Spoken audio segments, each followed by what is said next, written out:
Hello, my name is Earl Willis Jr. Today is December 5th, 2017, and I work for the Warren County Public Library, and we're in Bowling Green, Kentucky. Today I'm going to be talking to Mr. Bert Hudspeth, and he's going to tell us about his service in the Navy.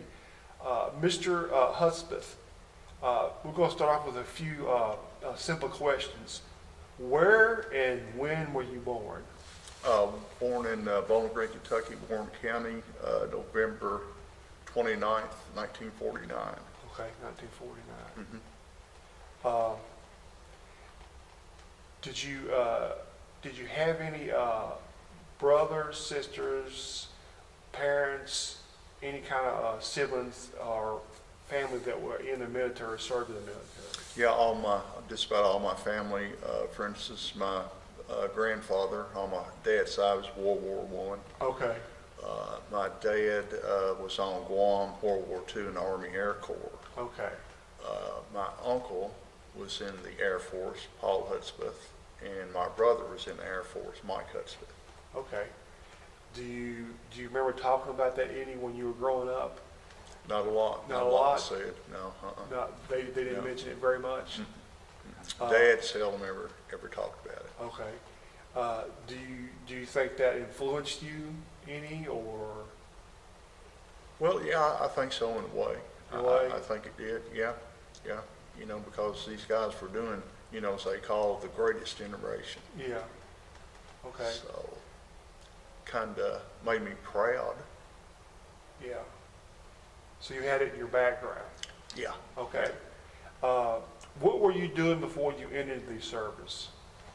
After I graduated high school and went to Vo-Tech school, became a state certified welder there, and went to work at the Corvette plant where it is now. It was Chrysler Air Temp at that time. Okay. And I was a certified welder there until the time I went to the service. Okay. Now, what year is this when you went to school? When I went to Vo-Tech, it was in 68 to 69, I think, and then I went to Chrysler in 69 to 70. Okay. I used to be a welder. What kind of welding did you do? I did I guess it would be like a internship or whatever for 3 or 4 months at GM in 1996 or 97. I worked on the line, but we were doing MiG welding. Did they have, what kind of welding were you doing? There was some wire welding, Wire so to welding. speak, then, but mostly what we did was pressure vessel welding. Okay. These were huge industrial air conditioning units that had Okay. to have more or less like a pipe fitter Okay. in some cases. Okay. So you had a good job and everything Yeah. before you went to service. Yeah, making $3 and a dime an hour, Yeah. a lot of money. Yeah. Yeah. So you were skilled trades before Yeah. Okay. What branch of the military did you serve? In what branch? In what branch, yes. Naval Aviation. Okay. So you picked the Navy. What do you think was a reason why you picked the Navy over other branches? Well, actually, I wanted to go into the Seabees. Yeah, I was going to get to that. Yeah. And I did have background in that.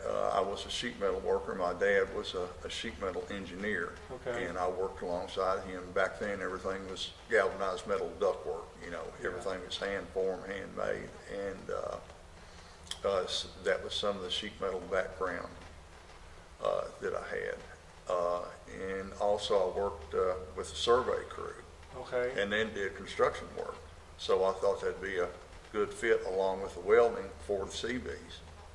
So the recruiter asked me to get the recommendations together, which I did. I think there were 5 or 6 recommendations you had to have in order to be even considered for this. So when I got all this together and gave the information to him, he told me that the Seabees were full and I would have to go to a Marine Corps boot camp and then to a Navy boot camp in order for this opening to be available. And I thought, well, if I wanted to go to the Marines, I'd have gone to the Marines. Oh, yeah. So I thought, well, we'll just do something different, so I just went in as a seaman, so to Okay. speak. Yeah. So they said they were full. Yeah, Did you have opportunity, if a spot opened up to be in the Seabees? Is that what it was? that was kind of what I was alluding to. Alluding to, yeah. Yeah, Yeah. you know, kind of reading between the lines a Yeah. little bit. I felt like I was kind of getting a bum shuffle there, Yeah. so I just, let it go. So you said you were enlisted. Yeah. Do you remember like what time of year you were enlisted? Was it the winter, the fall? It's July. July? Yeah, well, actually, I think I got to Great Lakes in July. Okay. So do you remember, did you go to the recruiting office or how did that take place? Yeah, I went to the Naval Recruiter here in Bowling Green. Okay. Yeah, and then, we got pre-inducted and all that sort of thing, then went to Nashville, and then spent the night there in a Salvation Army and got up the next morning, went went to an AFI station, it was called. Okay. And then from there on to Chicago. Did you tell your parents about it when you went to go enlist, or you just went and enlist? No, I had already had a lot of friends and older folks that had been in the Navy, and some of them had been on aircraft carriers, some of them submariners and this sort of thing. I thought, well, maybe a little bit different venue here. Maybe I can, gain some education along the way and Okay. that sort of thing. So I thought I may, have a better shot for going 4 years, which if you enlisted, it was 4 years. If you got drafted, it was 2, I think. So. Did you, when you went to go enlist, did you tell your mother and father? Yeah. What was their reaction? Well, it's, you've been called and you're gonna have to go, not really gonna have to go, but they understood, and I don't think any parents wants their children to go, away like that, but it was just, that's what you did. So was you think they were pretty proud, or?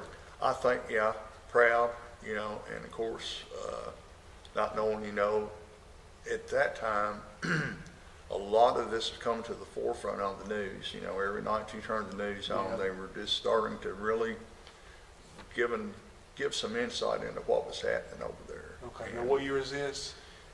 in probably 68 or 9, 70, and there's when, color TV was a big thing, and Yeah. every night on the news, that was, Yeah. especially Walter Cronkite. who Oh, was- yeah. Yeah, things were really heating up in the late 60s, Yeah. weren't they? Yeah. Do you remember, I always like to ask people, do you remember being sworn in? You remember being sworn in? I do. You said, did you go to Louisville? Yeah, Okay. at an AFI station it was called. Do you remember raising your right hand and I do. taking the oath? Yeah. Was a lot of other people there with you? Probably 50, 60 people. There were 4 or 5 of us from this area that went up there together. Okay. So, Was that pretty surreal, or it was kind of like? yeah, it was kind of like, wow, I'm going further north than I ever have been in my life. Here I'm Yeah. going to Chicago. And yeah, it was pretty surreal.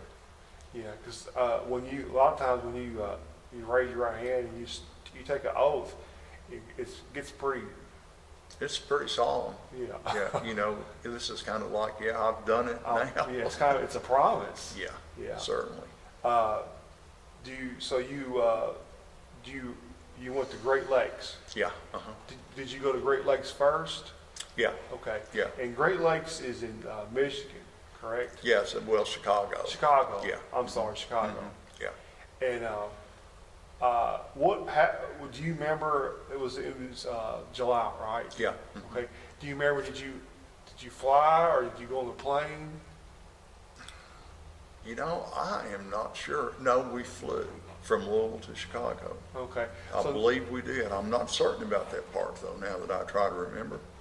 So needless to say, that was the first time you've been in an airplane, right? Yeah, if it was, then, yeah, that was, well, no, actually, I'll take that back. My dad and I had flown from Louisville to Bowling Green on a DC-3, I think. Okay. Prop job. And this time could have been my probably second time. Okay. How did you feel when you were flying there? Wow, we're getting ready to see what this is all about. I did not know how physical, how mental, you didn't really think about that stuff because you knew you were there and it's too late for all that. You're going to have to comply to what they want you to do, pretty much, so. Do you remember when you got to the Great Lakes?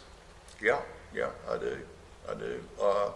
Went immediately into a holding company, and I'm thinking, wonder what this means, so there wasn't much communication at that time. We were like in a barracks, more or less, by ourselves. We had a chief petty officer that would come by a couple times a day and see if we were still alive, and we didn't really have any duties. We didn't, we were just kind of in limbo. And I'm thinking, we're not doing anything. I hope this time counts if we're sitting here idle like this. So what was going on was they wanted people that had a musical background. Now, I had played first trumpet at Bowling Green High School for 4 years, and they were looking for musicians and singers and guitarists or whatever. Long story short, I ended up being in the drum and bugle corps. Okay. So that allowed us to get off base a little bit and go to parades and things like that. So that's what this holding company thing was about, to get enough folks together to do this. So from there, they assigned us into a special units company. How were you greeted? How were you welcomed when you got to Great Lakes? Not very well. Not very well. Not very well.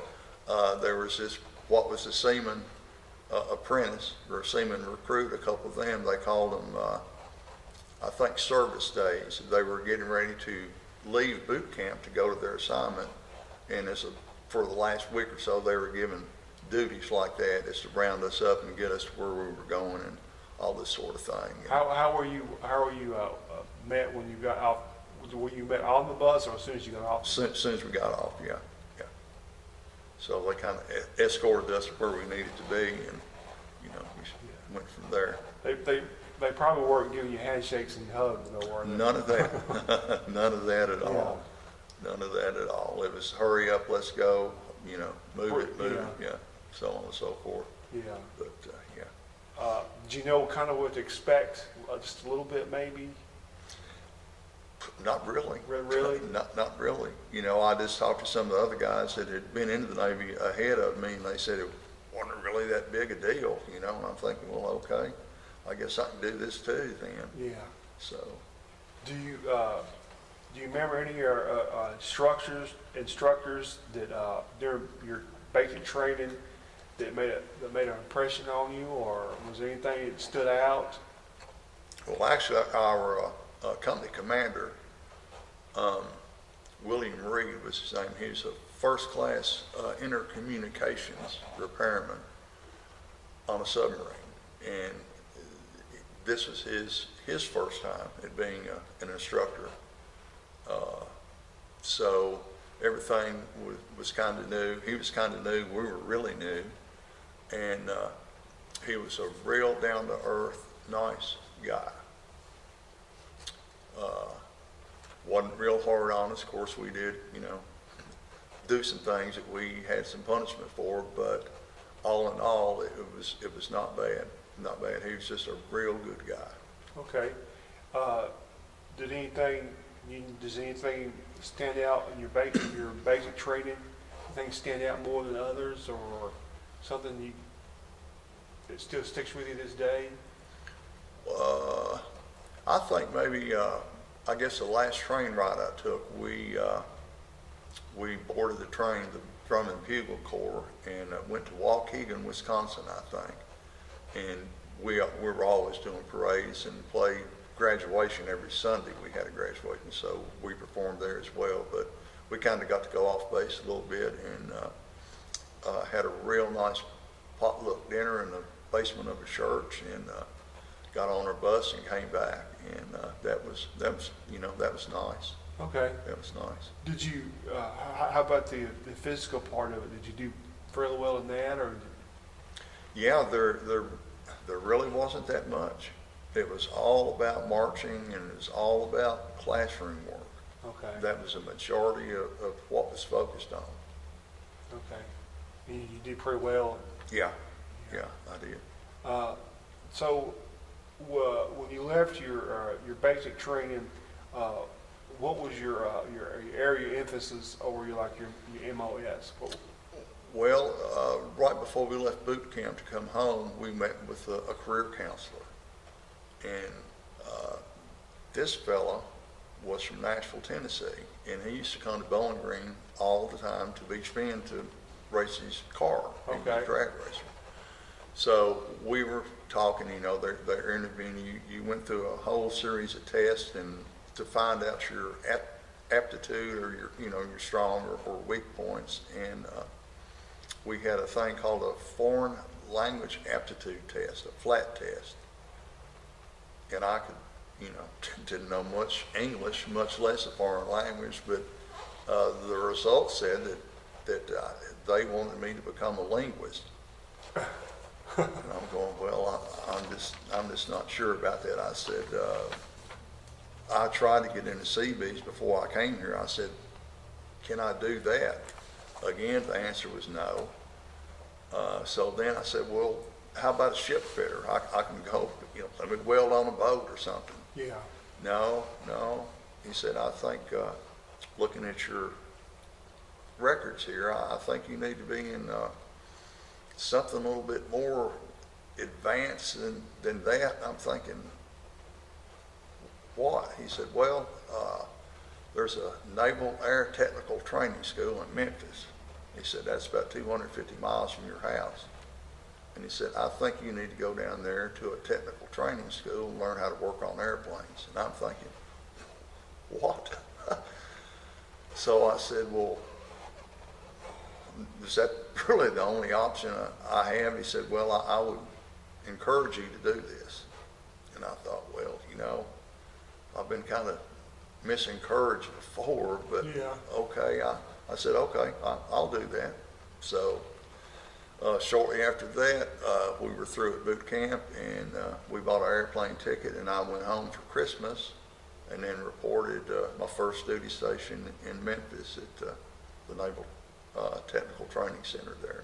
So how did you feel when they told you about working on airplanes? Did that kind of blow your mind? Yeah, it did. Did you think you could do that? I had no idea.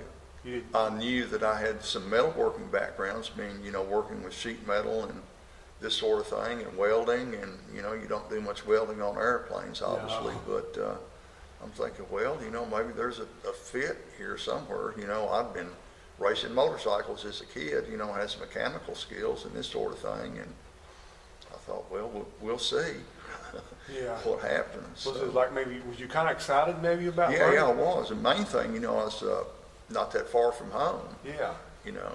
And he said, you might be able to come home on the weekends. And I'm thinking, this sounded better all the time. Yeah. So, That's pretty technical. That's pretty. yeah, I didn't really know what to expect. Yeah. But my billet or MOS was aviation structural mechanics. So Okay. that meant, maybe some hammers and punches and rivets and Yeah. stuff like that. So, okay, yeah.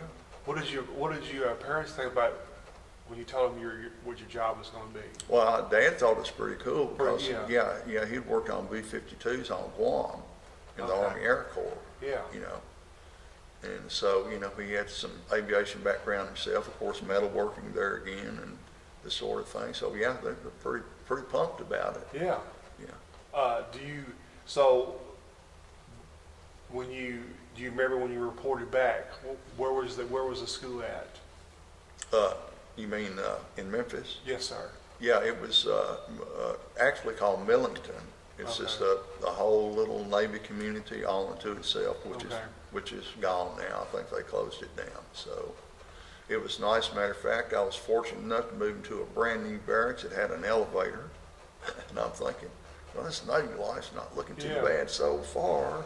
The rest of the guys were in drafty, decrepit World War II barracks, and I'm thinking, well, this pretty cool so Yeah. far. Yeah.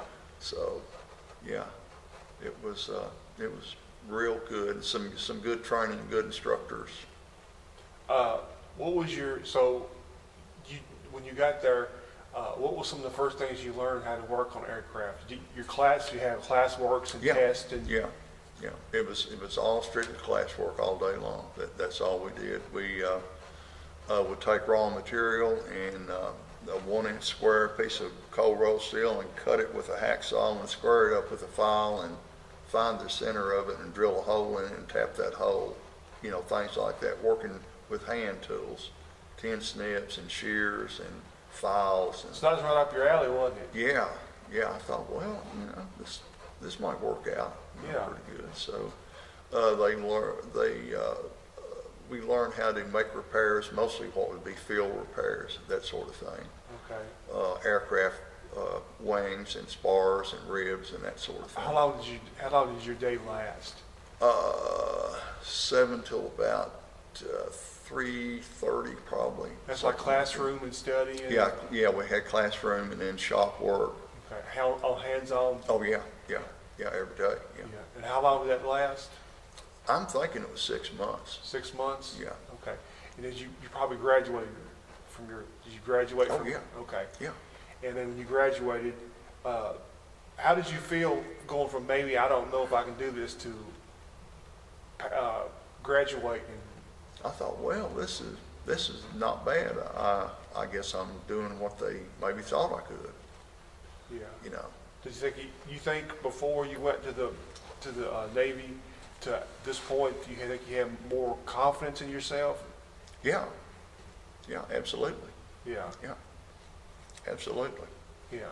And You so a lot of times I like to bring up you have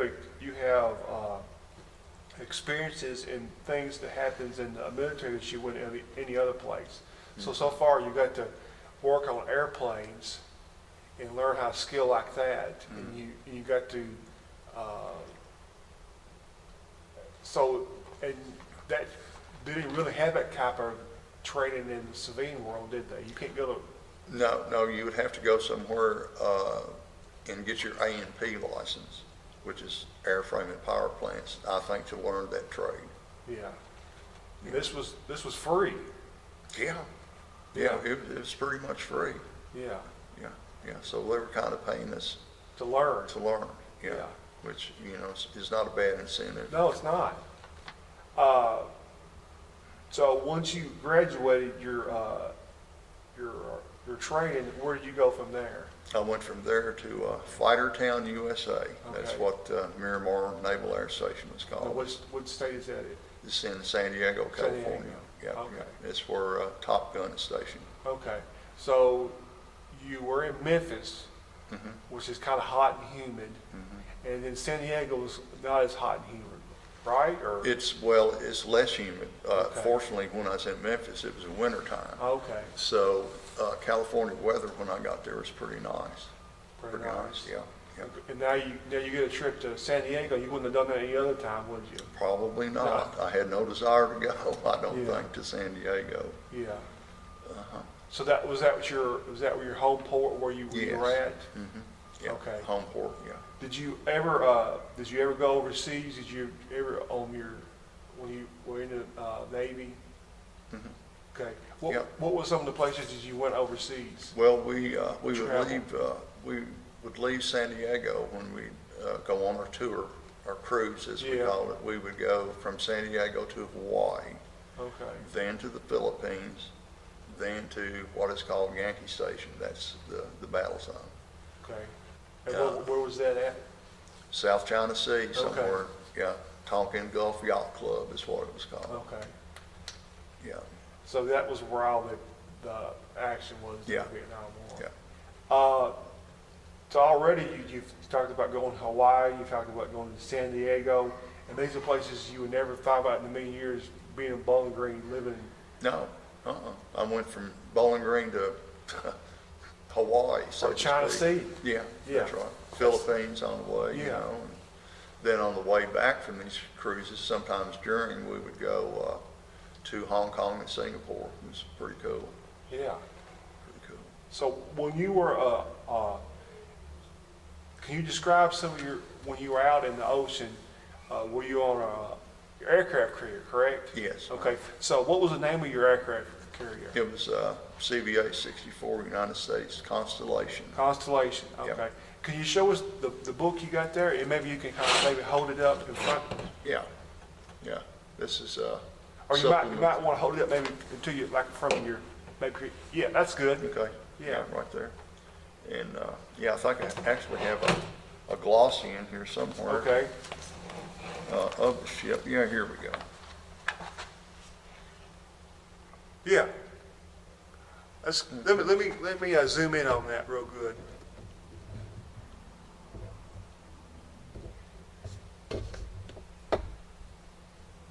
Yeah, Okay. that was the ship you were on. Yes. That's a big boat, isn't it? Yeah, pretty big. Yeah, A pretty boat, big. it's not a boat, it's a ship. Well, it is to me. Yeah. So what were some of your duties when you were on there? My first tour of duty, I was what the Navy calls a plane captain. Other branches call it the crew chief on the aircraft. Okay, So that aircraft is my assignment. I had to pre-flight, post-flight, all the inspections on a daily basis. okay, Make sure everything is done, everything is correct. okay. So that's a lot of pressure, right? Yeah, Lot of and pressure. plus you have such a interaction with the pilot and co-pilot, the RIO as we call them, in the back seat is a radar intercept officer. So a lot of the other guys just had one pilot. We had two, so we had actually two pilots. We had to assist in getting in the aircraft, getting all the harnesses on, making sure everything is fit.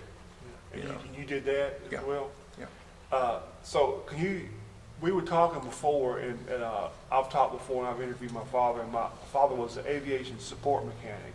And so we were talking about working on the flight deck. Can you tell them what it is, like, to work on a flight deck, and some of the sights and the sounds and? It is beyond a cacophony you could have never imagined. The noise and the movement, everything is a constant movement. You have to be extremely, extremely careful. The only time we actually worked on the aircraft were obviously when we were not at flight quarters. In other words, they were static. You just had to be really extremely careful. The noise is one thing. I could be 6 inches from you and not hear a word you said, Yeah. As loud as you could speak. The heat, the humidity alone is terrible there. And then you get aircraft in full military power, which is afterburner, and all this heat coming down the deck.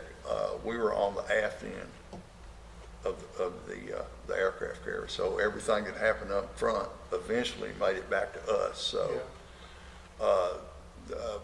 you had at least 35 knots of wind alone across the deck of the ship. You had to have that pretty much. For now, 35 knots, for the people that don't, what would that be?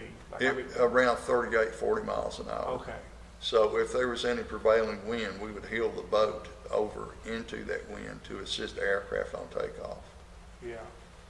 So, And it's, a lot of people on the face value don't understand how dangerous a flight deck can be. Can you tell maybe some of the dangers that's involved in that? it's extremely dangerous there again. And I had not been on the ship probably 3 or 4 weeks, and my aircraft unfortunately went down, as it was called, right before the launch. So I had to demand the pilots, man the aircraft myself to be towed to the elevator to go to the hangar deck to have it repaired. Unfortunately, that day the seas were very rough, and as we got the aircraft spotted on the elevator to go down, the boat heeled over as the elevator was lowering. Now, mind you, the aircraft is still connected to a tow tractor with a tow bar, a person on the tractor, me in the cockpit of the aircraft, and 2 poor fellows trying to get tie-down chains on this aircraft as it's sliding backwards trying to go off the elevator. Yeah, So you're never supposed to open the canopy on this aircraft if you're inside it, because the waves were crashing over the elevator, just covering it with salt water, which is terrible for an aircraft. So I am not going off this boat into the ocean in $1 million coffin. I'm getting out of this airplane. So I opened the canopy, and just as I did, they finally got it latched down. So the aircraft is full of water, and I'm going, well, Yeah. here we go. So we get it into the hangar deck and get it tied down. And of course, the fellows that worked on the ejection seat, they come from their shop, which is right off the hangar deck. They have to take all of these ejection seats out, clean all of this salt water out of there, while I'm on the bottom of the aircraft with 4 1-gallon cans of waterless hand cleaner and a bale of rags. So you have to start at the very tip of that aircraft and go all the way back underneath every nook and cranny, top and bottom, to get all this corrosion from starting. Yeah. You know, so as they were cleaning the top, I was cleaning the bottom. So I tried to make sure I didn't have to do that again. Did you ever see any like accidents on with foreign? Yeah, unfortunately I did. As we talked before about the resting wires, where they come out of the deck, it's called a rat hole. And the cable comes out of that and goes across the deck. Yeah. And if the pilot wasn't careful, they would get a main landing gear wheel hung in that depression, which this fella did. And he was trying to move the airplane forward with the throttle switch. Everything behind this aircraft was just getting blown about and blown about. And I was behind the airplane, and we had canvas bags on our back that had tie-down chains and wing locks that kept the wings in a vertical position, about 30 pounds maybe of stuff.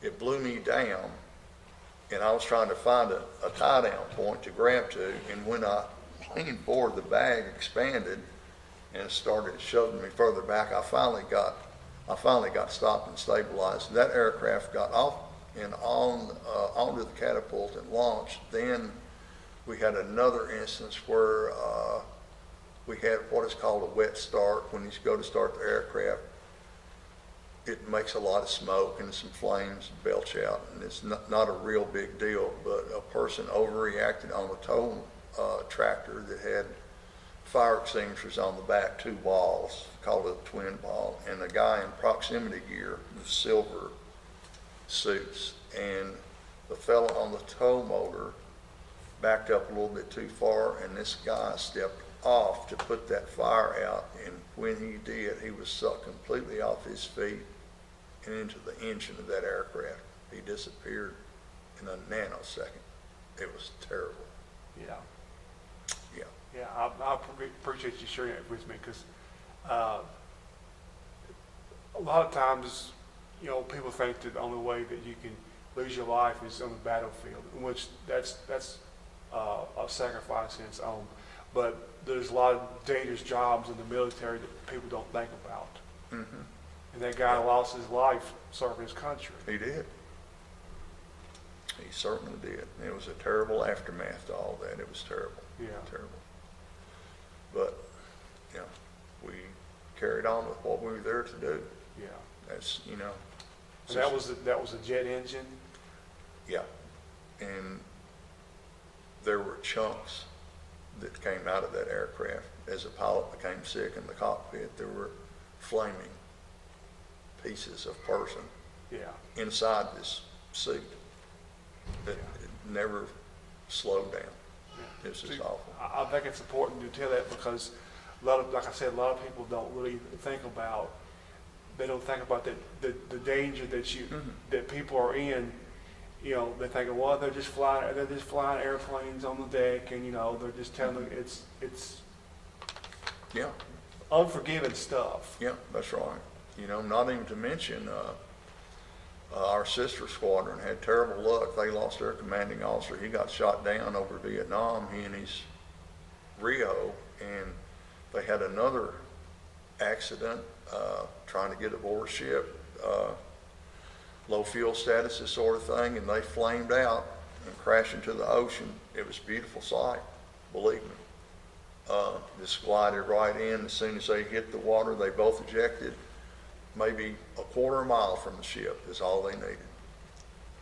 And, you know, they were unhurt, but, you know, the aircraft was gone, and they did what they tried, you know, they tried to make it back and just couldn't make it. So, you know.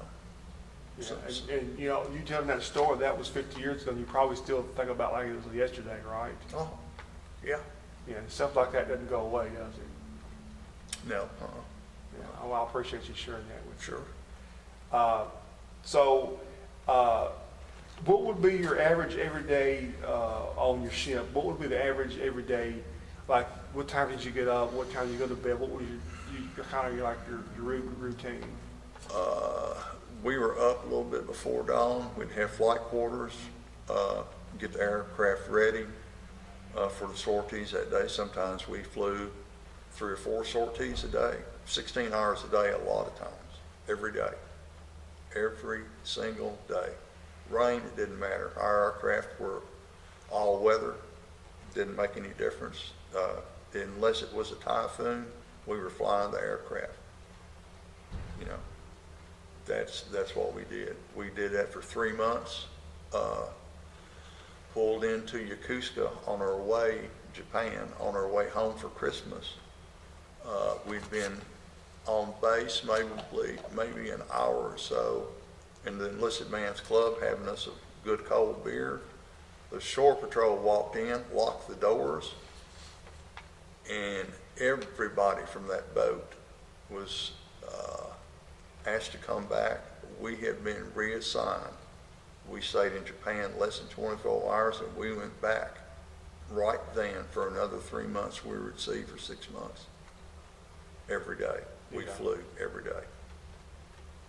So, what was some of like your repairs or the things you would do on the airplanes? All that, there again, my first tour I was a plane captain. Then my second tour I was a troubleshooter. So all of our work was done on the flight deck. Okay. The maintenance itself was done on the hangar deck by the shop itself. If it was an airframe shop, then they took care of the hydraulics and the metal work, so to speak. So not many of the repairs were done on the flight deck itself. Minor things. Kind of like you work in the shop, is that what kind of? No, we were totally on the line division, as it was Okay. called, yeah, Okay. yeah. And how long did your day last? 12 to 16 hours a day. Yeah. And then you went to, what would it, I've talked to my father before, what was it like sleeping on the aircraft carrier when the ships, with the airplanes, the planes taking off? Of course, I was never, you know, in the berthing department when that was going on, but at night, sometimes we could hear, you know, the aircraft hitting the deck and catching the arresting gear. Yeah. Our compartment, I think, was like 1 or 2 levels below the arresting gear, so it got pretty noisy in there, but after a while, you just ignored it, just ignored it. Being on the ocean, being in a ship, what was it like to see the ocean like that? Was it just Absolutely beautiful. it's kind of a surreal thinking exactly. that you're out there floating in the ocean in this huge. Exactly. This huge city with 5,000 people on it. Yeah, 5,000 people. Yeah, you're thinking, you know, this is pretty cool. You know, at night it's just awesome. The canopy of stars is unbelievable. Is there anything other in your picture, in your book that you like to show, or? Well, I have, there again, we were in the fighter squadron here in our squadron, produced the first MiG aces of the war. We're a little bit ahead of some of the other folks, but Okay. Which that means 5 aircraft. And then before it's all said and done, we bagged another 2. So we, in effect, actually, you know, destroyed 7 enemy aircraft. And to the people that they don't know, the MiGs were a Soviet aircraft. Yes. During the Vietnam War. They were pretty Yeah. top. Yeah, 17, MiG-17s and MiG-21s, we shot them both down. So, yeah, they were pretty good aircraft. Yeah. They're just, Phantoms are just taken down, so. Do you ever remember talking to a pilot after you shot a MiG down? Do you ever remember talking to Oh, him? yeah, sure. Yeah. CunninghamDriscoll, yeah, they were, it was just really something when this happened because, there was so much unrest at home about the war and this, that, and the other, and finally, somebody does something, not necessarily this, but maybe people are starting to realize, this is real and we need to stop it, do something, Yeah. What was your, if you care about talking about it, what were your thoughts about, did you keep up with the news at home and where you're on the ship, or? Well, we didn't really have that much news from home. We had Stars and Stripes newspaper occasionally. Okay. We had closed circuit TV and radio, but nothing, as far as, what's happening today or good, Good Morning America, none of that sort of thing. But all the communication that came from the skipper, Captain Ward, But you know about the unrest and everything. Oh, sure. On. Do you think did that bother people on the ship, or they blocked it out of their memory, or they just went on, or? Well, some of those guys had already, they've been doing this this is maybe their second or third tour of doing this, and nothing is happening. We're just, killing people and nothing's happening. And, they weren't happy about it, but we didn't focus on that. We focused on what we were there to do. Yeah. Did it bother me about the things going on at home? Did that bother me any? Yeah, some of the guys went home on leave and would come back, and said that, they had a little bit of a surly reception from some folks, and there was a lot of dissent then, against servicemen, regardless of what branch you were in, because, they said we were over there killing babies and all this sort of thing. I didn't know anything about all that. Yeah. I didn't know where these bombs were going we were dropping. Had no idea. Yeah. So how long did you were in the Navy for 4 years? Yeah. Okay. Do you remember that at the end of your Navy career, did you think about, well, maybe I want to move on with things, or? Yeah, I did. As a matter of fact, I was offered a meritorious promotion to E6 in another school, a B school this time, technical school. And I'm thinking, well, it sounds pretty good, plus 4 years shore duty, probably Florida, some place like that. And I had some family issues to take care of, and I declined. But, you never know. Yeah. You just never know. I just had to do what I felt was the right thing. Yeah. And, yeah. But I would have probably stayed. Think you might have retired, maybe? Yeah, probably so. Yeah. Yeah. This would have been a real good step, that offer for E6, and then just one step below an E7. Everybody wanted to be a chief just about, Yeah. When you left, do you remember leaving when you were on reserve? Were you Yeah, reserves? everybody goes 6 years in active reserve, but you don't muster, you're just inactive. If something terrible happens, I guess they call you. Yeah. Yeah. Yeah. What did you do after you got out of the Navy? Well, there weren't that many jobs when I got back home.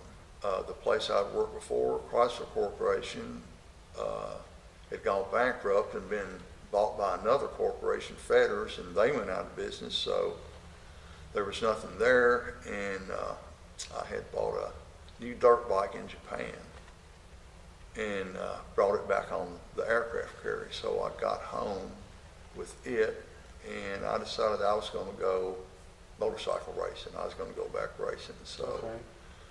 so I traded this bike for a factory dirt track bike, and where I could do speedway racing. You probably had some money too, didn't you, from being in the Navy? A little bit.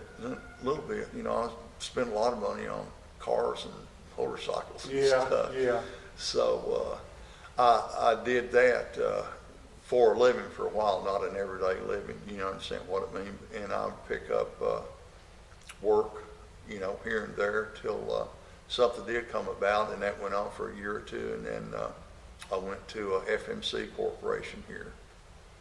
We made cranes here in Bowling Green. And then where did you work? What was that, Bowling Green? FMC Corporation. Okay, is that what they are today, or are they still? Well, no, they closed this facility and moved it to Lexington.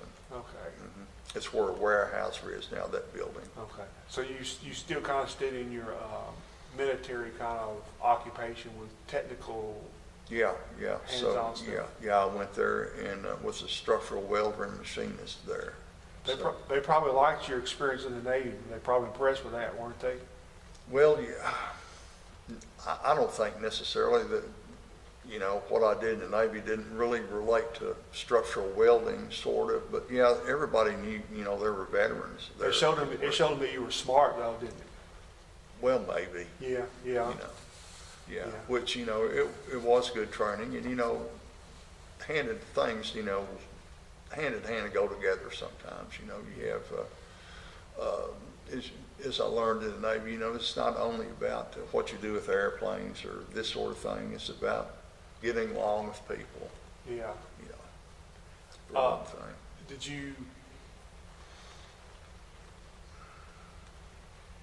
Did it take a while for you to get used to being in the civilian world, or you just go back to? Yeah, I think that there's a period of adjustment, wondering if I had done the right thing, and this sort of thing. Like I said, the job market was flat, there wasn't much going on. It was, I'm thinking, well, but no. Did you think your experiences in the military or the Navy helped you better at work? Like today you're 30 minutes early, so you were on time. And so I've noticed everybody, I bet almost 99% of the people I've interviewed, they're always early. So that it carries over, doesn't it? Sure it does. Yeah, if you're on time, you're late. Yeah. And And if you're- that kind of thing. Yeah. Yeah, if you're on time, you're late. Mhm. If you show up 2 or 3 minutes ahead of time, yeah. Because when you had a job to do, you had to show up and That's right. Yeah, Do you're it. expected to be there certain hours, and that's what you did every yeah, day. and everybody was dependent on you. Yeah, well, yeah, I guess so. What did you do are you retired now? Yeah, Okay. yeah, I'm retired. Where did you retire from? I was a corporate purchasing manager for a business in Franklin that did a lot of automotive parts, custom work, this sort of thing, industrial, support of a lot of the industry in Bowling Green and down there, and just, a whole lot of different places. Okay. I always like to give this the last part of the interview. The floor is yours, and you can say anything you want to say about anything. So if there's anything that you'd like to talk about, or I usually talk about what does the military mean to you today, and what is it like when you see people talk about war on television, the military? How do you feel about things with regards to your experiences in the past? Well, in view of what's going on today, so to speak, I think it shows again that we need a strong Navy and a strong military. We're right now conducting training with the South Koreans and have been with Japan and that part of the world over there, if you know what I'm talking about. And there's a certain alertness about all this, that something could happen that shouldn't happen. And I think we need to work real hard to prevent this, whatever it may take to prevent this from happening. So maybe this little show of force will remind people, that not only the United States, but other countries, that there's a new evil, so to speak. Yeah. So the military is something definitely something necessary. Absolutely. Yeah. Absolutely. You think maybe sometimes people forget about the military? Yeah, I think so. They just kind of go along, they go along with their everyday life and Well, yeah, it's, you know, kind of taken for granted. Take- They've always been there. been there, take Yeah. it for granted. I think that's a good, Mhm. good word. I guess the last question I ask, and I always ask this, when you see the flag, do you think that makes you feel different about the flag compared to somebody that never served? Like I said, a lot of times somebody said, well, it's just American flag, it's just like any other flag. How do you, like when you walked in, how do you feel when you see the flag? I feel proud to be an American and to have served. And I can understand somebody maybe not feeling the same way, but that doesn't mean that they're not proud Yeah, of it. okay. So do you think you understand maybe things, maybe you, Maybe a little bit more insight, yeah, you know, yeah. into what it does actually mean. Yeah. Well, I just wanted to appreciate you, looking forward to talking to you today, and I appreciate you coming to talk to us, and I appreciate your service, and I really enjoyed talking to you. I appreciate it, All Earl. right. Thank you. Thank you. Thank you.